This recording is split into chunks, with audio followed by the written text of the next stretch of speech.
This is Akashvani. In the program Spotlight, now we bring you a discussion on cabinet decisions. The participants are Vinay Kumar, political analyst, and Arjun Chaudhury, anchor. I'm joined by Shri Vinay Kumar, a political analyst, who would be discussing about the announcements made by the Honorable Union Minister, Shri Ashwini Vaishnaw, at a cabinet meeting on August 28 on the development of greenfield industrial smart cities, railway infra projects, agri-infra fund, hydroelectricity projects, and the setting up of private FM radio stations across the country. Sir, a warm welcome to you on the program. Thank you. I would like to begin by asking you about the role of the National Industrial Corridor Development Program, which is responsible for building 12 greenfield industrial smart cities for an investment by the government to the tune of 28,602 crore rupees, primarily for manufacturing, and they aim to attract investment of 1.53 lakh crore rupees from this development itself. Could you tell us what has led to this decision by the government to increase the scope of manufacturing in the country? This decision of approval of 12 industrial smart cities to spur investments with outlay of nearly 28,602 crores, as you pointed out. This is in line with budget announcements which Union Finance Minister Nirmala Sitharaman had made in her budget speech on July 23, wherein she had said that the government will facilitate development of investment-ready plug-and-play industrial parks with complete infrastructure in or near 100 cities in partnership with the states and private sector by better using town planning schemes. So 12 industrial parks under the National Industrial Corridor Development Program also will be sanctioned. She had pointed out that at the time she had made this announcement in the budget. So this approval by the Union Cabinet is in line with that for the 12 industrial smart cities in 10 states to boost domestic manufacturing with an estimated investment of more than 28,000 crores.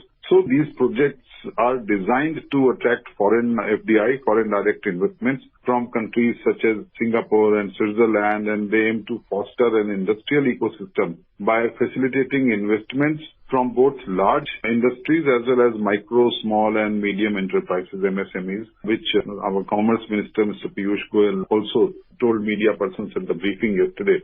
So the projects span across 10 states and 6 major industrial corridors, which will create a necklace of industrial cities along the Golden Quadrilateral. And the chosen cities for this industrial projects are Khurpia in Uttarakhand, Rajpura, Patiala in Punjab, Dighi in Maharashtra, Palakkad in Kerala, Agra and Prayagraj in Uttar Pradesh, Gaya in Bihar, Zahirabad in Telangana, Orvakol and Koparthi in Andhra Pradesh, and Jodhpur Pali in Rajasthan. Piyush Goyal was saying that Singapore and Switzerland have shown keen interest in dedicated industrial spaces. And the government also plans to partner with Invest India for marketing these projects, and special purpose vehicle SPV will be established to implement these parks with 3 years completion timeline, that is by 2027. So Nirmala Sitharaman's finance minister's announcement during the union budget speech, in which she had outlined a plan to sanction these 12 industrial parks under this NICDP scheme.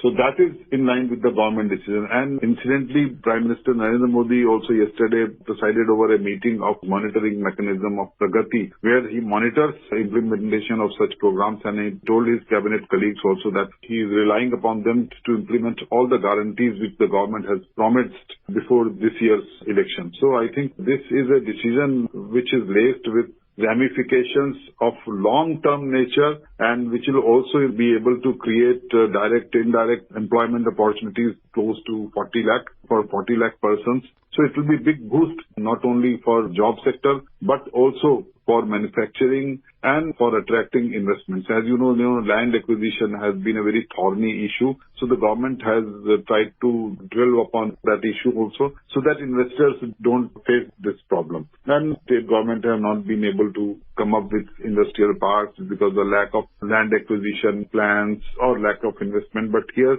the center has stepped in, and the central government, the union government, will provide all the facilities at concessional rates to the states. So I think it will be a big step towards boosting boosting not only investments but also manufacturing facilities in all the large, medium and small enterprises. What is the nature of manufacturing that is being promoted? Is it advanced manufacturing? Are they targeting auto, defense and capital goods industries, or does it cover every type of manufacturing sector? These will be basically not very high-tech, very advanced manufacturing, but as Commerce Minister said, it will be mixture of both large anchor industries as well as micro, small and medium enterprises, which is the strength and backbone of our country. And these industrial smart cities will also be linked to boosting domestic manufacturing such as interior like Agra and Prayagraj in Uttar Pradesh and Uttarakhand. But also some of these slots have been given to those places which are nearer to, which have close proximity to the ports, so that manufactured goods can be easily exported. So I think this will be a big boost for manufacturing and export of these goods to promote exports and to attract investments from abroad.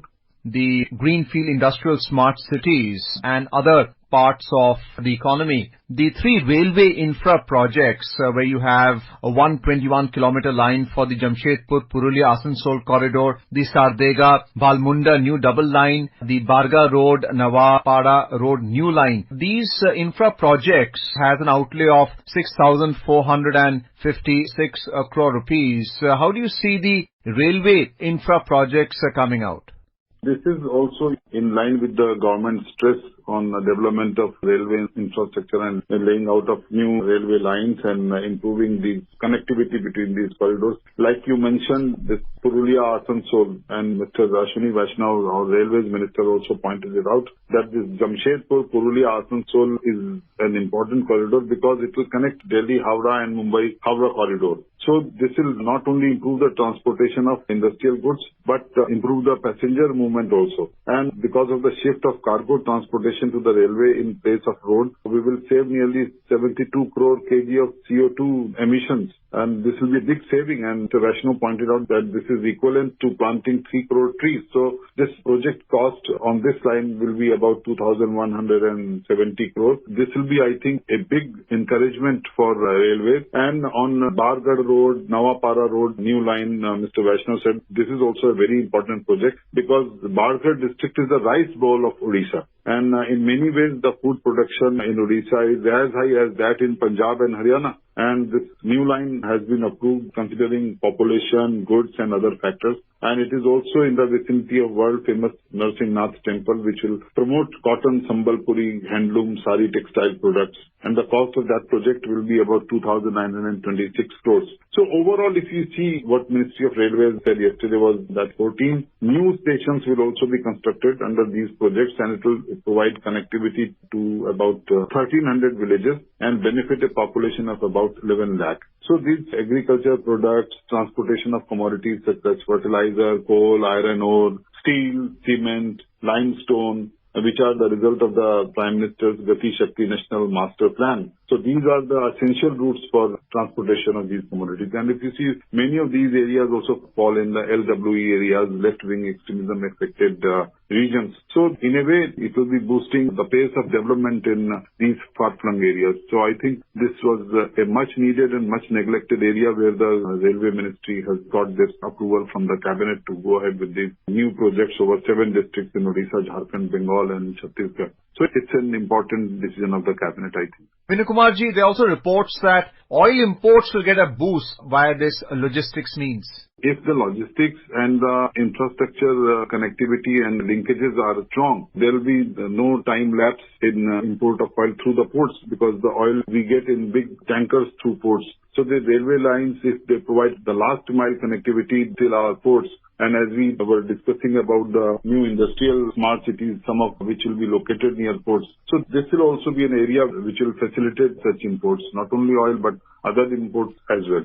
Tell us about the Agri-Infra Fund. It's targeted towards credit guarantee, which is something that businesses require, especially when it comes to imports and exports, and integrated secondary processing. Are we talking about food processing here? What the cabinet has approved on Wednesday, it has expanded the scope of 1 lakh crore rupee Agriculture Infrastructure Fund, which is AIF scheme. It aims to make it more attractive as part of its objective to, I think, strengthen farm-related infrastructure facilities in the country. And this progressive expansion in central sector scheme of financing facility under the Agriculture Infrastructure Fund to make it impactful and inclusive will go a long way, and this is a significant move to enhance and strengthen the agriculture infrastructure in India and support the farming community. And the government has announced a series of measures to expand the scope of this AIF scheme. So these initiatives, I think the cabinet statement said that these initiatives aim at expanding the scope of eligible projects and integrate additional supportive measures to foster a robust agriculture infrastructure ecosystem, which is the infrastructure in the field of agriculture is very important because to complete the entire ecosystem, because the agriculture produce goes to a number of units, a number of areas across the country, and food processing industry is also supported by this infra ecosystem in agriculture sector. So this will, I think, be a significant step for the farming community. There were some additional points which were also covered, which is hydroelectricity projects in the northeast, and there is going to be equity support to the states. How is that different from financing hydroelectric projects there?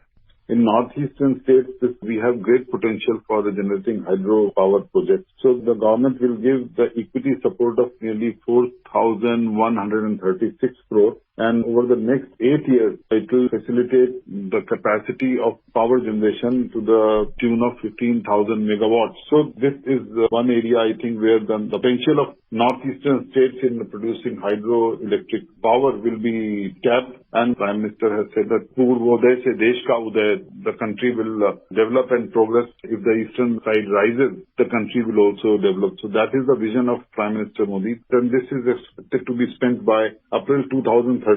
So this equity support for hydro project with total capacity of 15,000 megawatts will be a long-drawn project, I think, aiming till 2032. So the fruits will be for us to reap for the northeastern region. In the years to come, we will see the expansion of this. So the ownership of the hydroelectric projects will be between the center and the state in terms of equity participation? Yeah, I think so. This is the plan of action. But as finer details come in only when then we can discuss the finer points about equity support for hydro projects. Because these are all highly capital-intensive projects where you need big capital. So the central support is very, very crucial for such projects. Well, finally, since this is a radio program, there's also going to be the setting up of private FM radios across 234 cities for which e-auctions for 730 channels. How do you see this in terms of benefiting local content in the mother tongue and, of course, employment for media persons? This aims at enhancing local content, creating employment opportunities, and also strengthening the government's outreach, especially in under-reserved regions, which are far-flung regions, such as in Chhattisgarh and in other places where there is no such reach.